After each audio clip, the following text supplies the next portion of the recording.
जी नमस्कार, स्वागत है आपका फील्ड स्टडी मंत्र यूट्यूब चैनल पे। साथियों, यूपी ट्रिपल एस सी की बीडीओ भर्ती और जेई भर्ती के बारे में इस वीडियो में हम बात करने वाले हैं विशेषकर। तो साथियों, सबसे पहले हम बात करेंगे बीडीओ भर्ती के बारे में। तो बीडीओ भर्ती का जो डीबी रिजल्ट है साथियों, अब इसमें एकदम क्लियर है कि आपका बीडीओ भर्ती का रिजल्ट कब आने वाला है, इस बारे में अभी मैं बताऊँगा। और ये एकदम क्लियर है कि अब जारी हो जाएगा, और जारी होगा साथियों 29 फरवरी से पहले पहले आपका रिजल्ट आ जाएगा। ठीक है। और बहुत सारे लोग अब भी कह रहे हैं कि ये रिजल्ट आपका तुम्हारा चुनाव के बाद आएगा। नहीं, ये आयोग ने पूरा मन बना लिया है और आयोग ने पूरी कमर कस ली है, और आयोग का जो काम है वो 6-7 दिन में निपट जाएगा। और पूरा काम जिस वीडियो भर्ती के लिए जितना भी काम बचा हुआ था, फाइनल टच में मैं कह रहा हूँ कि इसका फाइनल टच ही है। और जो फीडिंग वगैरह का काम हो चुका था, और इसमें थोड़ा सा आप काम बचा हुआ है जो 6-7 दिन में आपका निपट जाएगा। और आप मानिए कि आप 29 फरवरी से पहले इसका रिजल्ट पाएंगे।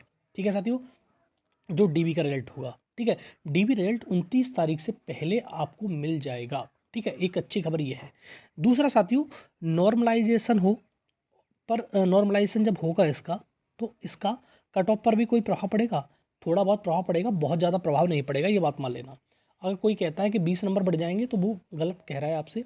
20 नंबर नहीं बढ़ेंगे नॉर्मलाइजेशन में किसी भी कीमत पर। ठीक है साथियों, जो मैं पहले भी आपको कई बार एकदम क्लेरिफाई कर चुका हूँ कि 20 नंबर नहीं बढ़ सकते, 25 नंबर नहीं बढ़ सकते। आपके नंबर जो बढ़ेंगे, जो क्वेश्चन के हिसाब से मेरे हिसाब से लगता है 3 से 4 प्रश्नों पर, जैसे मान लो 3 से 4 प्रश्नों बढ़ सकते हैं आपके, या 1 या 2 प्रश्न घट सकता है। ऐसा समझ लो कि 6 से 8 नंबर बढ़ सकते हैं, और 2 से 4 नंबर घट सकते हैं। इससे ज़्यादा नहीं घटेंगे। ठीक है साथियों, और इससे ज़्यादा बढ़ेंगे। और ऐसा भी हो सकता है कि बिल्कुल ना घटे। ठीक है। और जो हम जो एक्सपेक्ट कर रहे हैं कि इस शिफ्ट में होगा, देखो मैं एक चीज़ बता दूं आपको।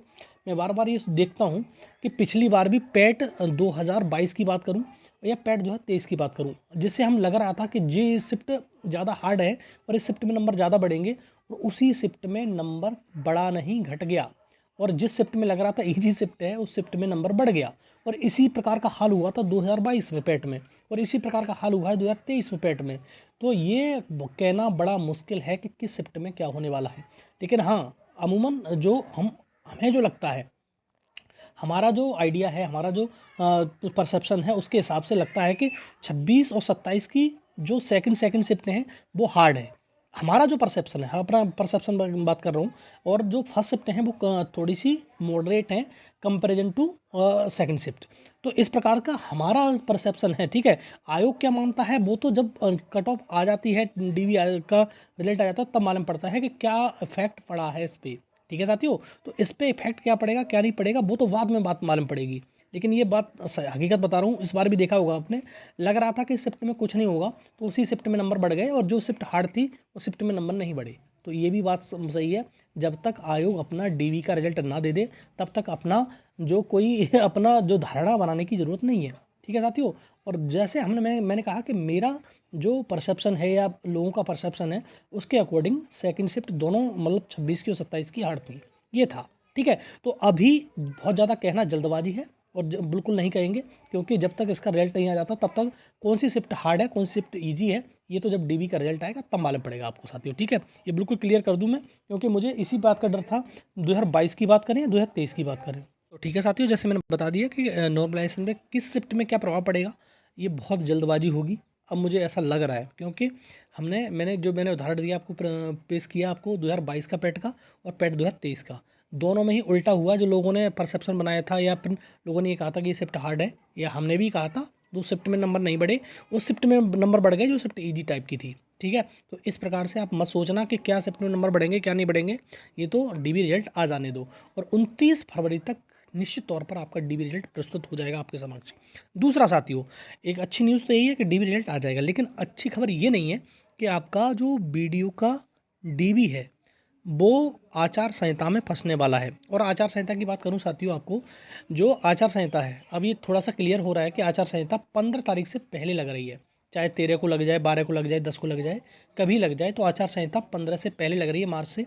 तो इसमें ये दिक्कत ये हो गई कि जैसे मान लो कि 29 फरवरी तक आपका रिजल्ट आता है, तो आयोग चाहेगा, देखो आयोग कोई भी आयोग हो, चाहेगा तो हो जाएगा। लेकिन आपको लग रहा है कि आयोग चाहेगा? जो रिजल्ट आयोग दे नहीं पा रहा, वो रिस्क लेके वो डीबी कराएगा आपका?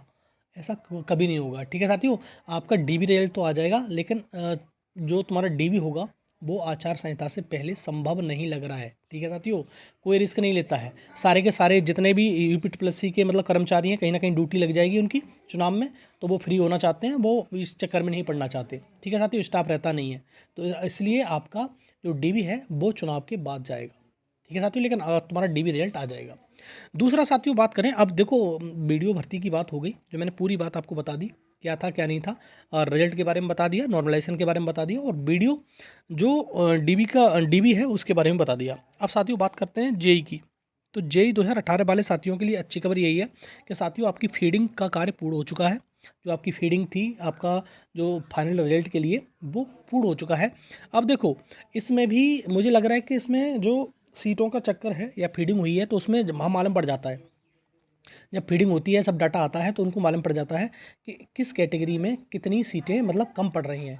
तो जनरल में तो कम पड़ती नहीं है, जनरल में तो वो ज़्यादा लोग बुलाते हैं, लेकिन जो कैटेगरी होती हैं जैसे महिला हो गई, एससी हो गई, एसटी हो गई, उनमें क्या होता है, उनमें दिक्कत हो जाती है कि उनमें जो लोग रिक्वायर्ड होते हैं उतने भी लोग डीबी नहीं कराते, या समझ लो कि उसमें मालूम पड़ जाता है कि हाँ इसमें सीट खाली बच जाएंगी, तो उसमें सेकंड लिस्ट निकालने की ज़रूरत पड़ जाती है।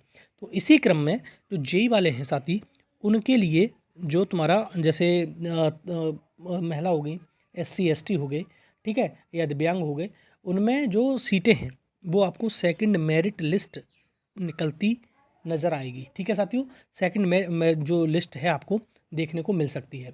अब देखो सेकंड लिस्ट से ये पूरा सिनारियो चेंज हो जाएगा। कैसे? सेकंड लिस्ट जब आएगी तो आपको ये फाइनल रिजल्ट है बहुत जल्दी नहीं दिखेगा। सीधी बात ये होती है कि जो रिजल्ट होता है वो आपको थोड़ा सा डिले मिलेगा। पहले सेकंड लिस्ट आएगी, फिर उसके बाद डीबी होगा, डीबी के बाद आपको तुम्हारा जो फाइनल लिस्ट आएगी, फीडिंग होगी, फीडिंग के बाद आपको सारे के सारे जितने भी पहले हो गए और अब हो गए, दोनों का मिलके फाइनल डाटा जाएगा और फिर आपका रिजल्ट आएगा। तो उसमें थोड़ा सा समय लग जाता है। लेकिन साथियों आपको जेई 2018 वाले साथियों का जो फाइनल रिजल्ट है, हम आशा करते हैं कि चुनाव से पहले ये रिजल्ट दे दें।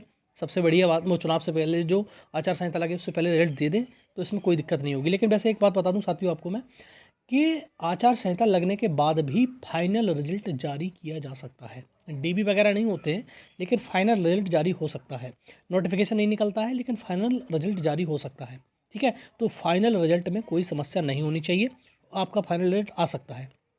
लेकिन इसमें सेकंड मेरिट डीवी लिस्ट का चक्कर पड़ रहा है, इसके चक्कर में थोड़ा सा ये डिले देखने को मिल सकता है आपको। लेकिन साथियों एक चीज़ बड़ी हमने देखी है अमूमन, जो यूपी आयोग सेकंड मेरिट लिस्ट निकालने में ही समय लगा देता है। जैसे एएसओ की अभी तक नहीं निकाल पाया, तो अब जेई की बताओ कब निकालेगा। ठीक है, तो ये डाटा वगैरह फीडिंग का सब कुछ काम हो चुका है, तो आपको ज़्यादा चिंता करने की ज़रूरत नहीं है।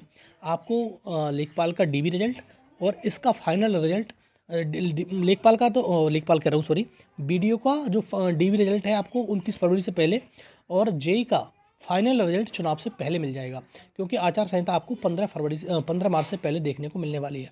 और ये थोड़ी सी अच्छी खबर नहीं है आपके लिए, क्योंकि आस लगाए बैठे हैं बहुत सारे लोग, भर्तियों के लोग, कि भैया हमारा रिजल्ट जल्दी आए। लेकिन इसमें थोड़ी सी आयोग की तरफ से चूक कर दी गई, क्योंकि इसने खींच दिया गया बहुत ज़्यादा, और 15 मार्च से पहले आपकी आचार संहिता लग रही है, तो सारी भर्तियाँ अटकने वाली हैं। ये थोड़ी दुखदाई है, लेकिन वीडियो वाले एकदम निश्चिंत रहिए, आपका रिजल्ट 29 फरवरी से पहले आने की उम्मीद है बिल्कुल बरकरार, और आपका आ जाएगा। ठीक है साथियों, तो ये रहा वीडियो अच्छा लगता है साथियों तो लाइक शेयर कर दो, चैनल सब्सक्राइब कर लो, बेल आइकन जरूर दबा देना, जिससे मेरी आने वाली वीडियो के नोटिफिकेशन आपको मिलते रहेंगे। ठीक है साथियों, बहुत बहुत धन्यवाद।